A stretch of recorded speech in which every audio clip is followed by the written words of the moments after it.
So what is most important in online poker is consistency, right? You need to play regularly, day after day.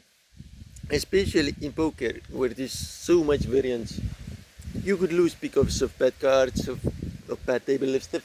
But if you regularly practice, you will achieve amazing results.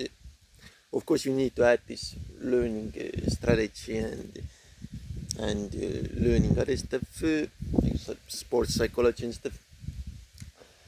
But if you practice regularly, this will give you this specific type of edge. You are used to playing that game now. You are used to practicing. Well, I'm new to running, but what I have noticed after practicing running for, I don't know, 7 months, it's so much easier to run 5 kilometers. I couldn't run like 5 kilometers, but now it's like I love doing that. It's just my legs kind of are stronger or something. So, but in online poker, you have, if you practice regularly, you have this habit of playing that game, right? And the others don't, because they're like, let's have a beer and let's play 2 hours and it doesn't matter. I feel so shit, I lost everything. But you are there with proper bankroll, practicing regularly. You build this habit of playing good poker, right? And now every time you go there, you play kind of good poker, right? So, and if you also add this learning strategy, well, sometimes or quite often, I I learned a lot. Like the last year, I learned whole year, and now I use that knowledge or something. So I don't always learn, but we need to practice, right? We need to be aware and focused what we do, right? So you need to somehow you need to cover the risk, right? Whether you cover it by having a huge bankroll, like 1,000 times or 2,000 times the buy-in, right? That's a good way to cover the risk, right?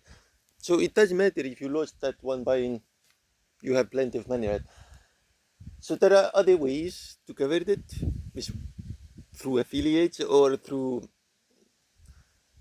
getting like a good coach or stuff. So they will tell you what to do, and you do that, and you are not worried, right? Yeah.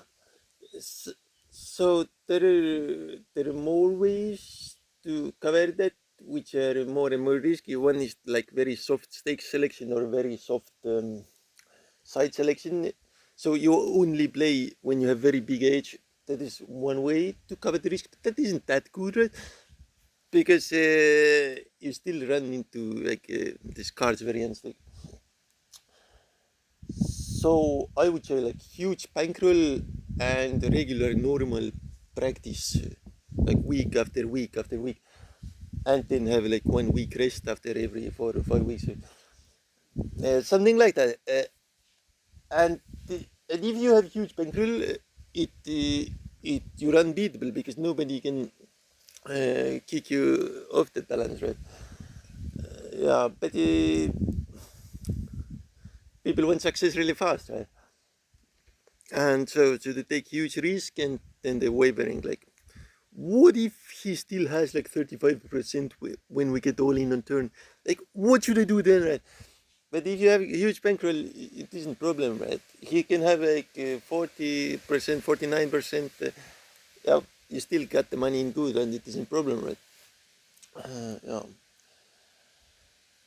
So this is my advice as player. Uh, I don't aim to go to the coach section, right, and become a coach. I don't want to do that. I want to remain a good player, and I love participating. I love gaming. I love practicing poker, participating in these games instead of teaching those, right? So I love staying a player, but a coach can really help you to get to the next level. Yeah. There are many coaches, and well, they are expensive a little bit, right? Because you need to give your maximum, right? So if you go to a coach, they want your all of your efforts, right? So you to get to the next level, you need to be on the peak performance, right? And then they will tell you like very good. That here's how you proceed it. But if you are like lazy and not willing, you will never go to a coach, right? Because they are there to deal with people who are motivated. Right?